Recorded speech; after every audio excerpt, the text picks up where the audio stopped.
نحمده ونصلي على رسوله الكريم اعوذ باللہ من الشیطان الرجیم بسم اللہ الرحمن الرحیم الحمد للہ رب العالمین الرحمن الرحیم مالک یوم الدین ایاک نعبد و ایاک نستعین اہدنا الصراط المستقیم صراط الذین انعمت علیہم غیر المغضوب علیہم ولا الضالین آمین۔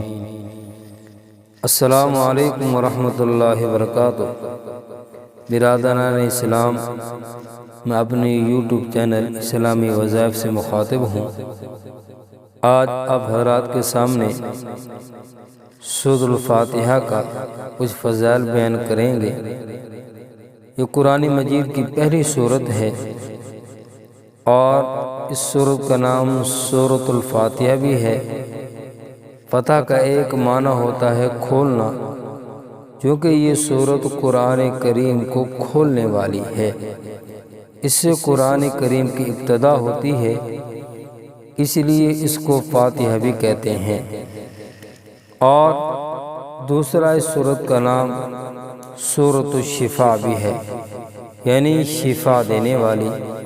حقیقتاً تو شفا دینے والی اللہ تبارک و تعالیٰ کی ذات ہے، مگر اس میں اللہ تبارک و تعالیٰ نے ایسی برکت رکھی ہے جس کی وجہ سے روحانی جسمانی بیماریوں سے شفا ملتی ہے۔ بخاری شریف میں صفحہ نمبر 304 میں روایت آتی ہے، آپ صلی اللہ علیہ وسلم نے ایک محاذ پر صحابہ کرام کی ایک جماعت کو روانہ فرمایا۔ کامیابی کے بعد جب وہ واپس ہوئے تو رات ایک چھوٹے سے قصبے کے اندر گزاری۔ وہاں رات گزارنے لگے، ارادہ کیا، لیکن وہاں کے لوگوں نے ان کی مہمان نوازی سے انکار کر دیا اور ان کو اپنے اس بستی سے باہر نکال دیا، قصبے سے باہر نکال دیا۔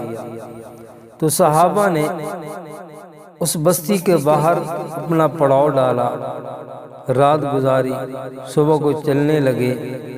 تو اتفاق کے ساتھ اس قصبے کے بڑے سردار کو زہریلے کسی جانور نے، موذی جانور نے ڈنگ مارا۔ روایت میں آتا ہے انہوں نے ہر طرح کی کوشش کی، یعنی دم جھاڑ وغیرہ جو کچھ ان سے ہو سکا، منتر وغیرہ ان لوگوں نے پڑھے، مگر ان کا سردار ٹھیک نہ ہوا۔ وہ لوگ مجبور ہو کر صحابہ کرام رضوان اللہ علیہم اجمعین کے پاس آئے کہ ہمارے سردار کو کوئی زہریلی چیز لڑی ہے، کیا تم میں سے کوئی دم کرنے والا ہے؟ حضرت ابو سعید خدری رضی اللہ تعالیٰ نے کہا، ہاں دم کریں گے، مگر 30 بکریاں بھی لیں گے۔ 30 اس لیے کہ یہ 30 آدمی تھے، ہر ایک کو ایک ایک آ جائے گی۔ چنانچہ ان کے ساتھ لے گئے، سورۃ فاتحہ کا دم کیا، اور اللہ تبارک و تعالی نے اپنے اس کلام کے ذریعے، سورۃ فاتحہ کے ذریعے اس کے سردار کو آرام ہوا، اور وہ سردار کہنے لگا، مجھے تو ایسا معلوم ہو رہا ہے جس طرح کبھی مجھے کوئی تکلیف ہوئی ہی نہیں۔ تو حضرت ابو سعید نے رضی اللہ تعالیٰ فرمایا کہ اب ہماری شرط کو پورا کیا جائے۔ انہوں نے 30 بکریاں ہمارے حوالے کر دیں۔ چنانچہ یہ 30 بکریاں لے کر آ گئے۔ اب ان بکریوں کو آپس کے اندر صحابہ نے تقسیم نہیں کیا کہ ہم پہلے مدینہ طیبہ جا کر حضور صلی اللہ علیہ وسلم سے دریافت کریں گے کیا ہمارے لیے یہ چیز جائز ہے یا نہیں جائز۔ اگر ہمارے لیے جائز ہے تو ہم آپس کے اندر تقسیم کریں گے، ورنہ اس کے مالوں کو واپس کر دیں گے۔ مدینہ طیبہ پہنچے تو آپ صلی اللہ علیہ وسلم سے دریافت کیا۔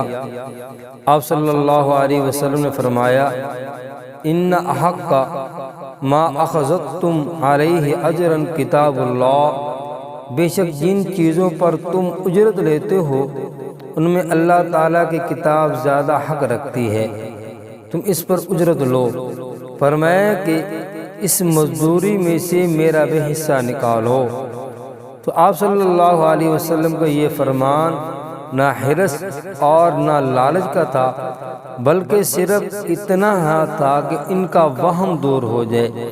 صحابہ کے ذہن کے اندر جو وہم ہے پتہ نہیں یہ چیز جائز ہے یا نہیں جائز، اس کو دور کرنے کا مقصد حضور کا تھا، تاکہ یہ کوئی گناہ نہیں ہے اور کوئی آدمی اس کے اندر کوئی پیسے یا عوض یا ہدیہ لے لیتا ہے تو وہ جائز ہے۔ اور یہ ایسی شان والی صورت ہے، میں ایک حدیث سنا کے بعد ختم کرتا ہوں۔ مسلم شریف کے اندر ایک حدیث پاک ہے، ابن عباس رضی اللہ تعالی عنہما سے روایت ہے، حضور صلی اللہ علیہ وسلم ایک مرتبہ تشریف فرما تھے۔ حضور صلی اللہ علیہ وسلم نے فرمایا، آسمان کا ایک دروازہ آج کھلا ہے جو آج سے پہلے کبھی ہی نہیں کھلا تھا۔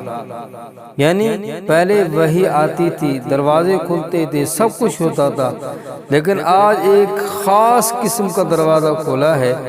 پہلے آج سے پہلے وہ کبھی دروازہ نہیں کھولا، اور پھر اس میں ایک فرشتہ نازل ہوا جو آج سے پہلے کبھی وہ فرشتہ نازل نہیں ہوا۔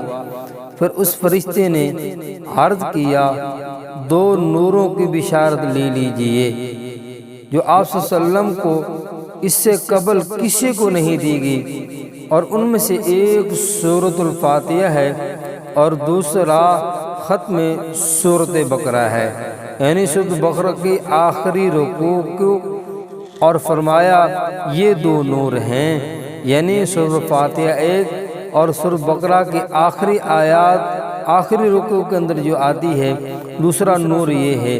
اور اللہ کے نبی نے فرمایا، جو آدمی ان دونوں کو پڑھے گا، سورۃ فاتحہ کو اور سورۃ بقرہ کی آخری آیات کو، فرمایا کہ قیامت والے دن اپنے پڑھنے والوں کے لیے آگے آگے یہ چلیں گے۔ تو میرے دوستو، یہ سورۃ فاتحہ کی بہت بڑی فضیلت ہے۔ انشاءاللہ اگلی ویڈیو کے اندر آپ کو سورۃ فاتحہ کچھ اور فوائد بھی بیان کریں گے۔ وآخر دعوانا الحمدللہ رب العالمین۔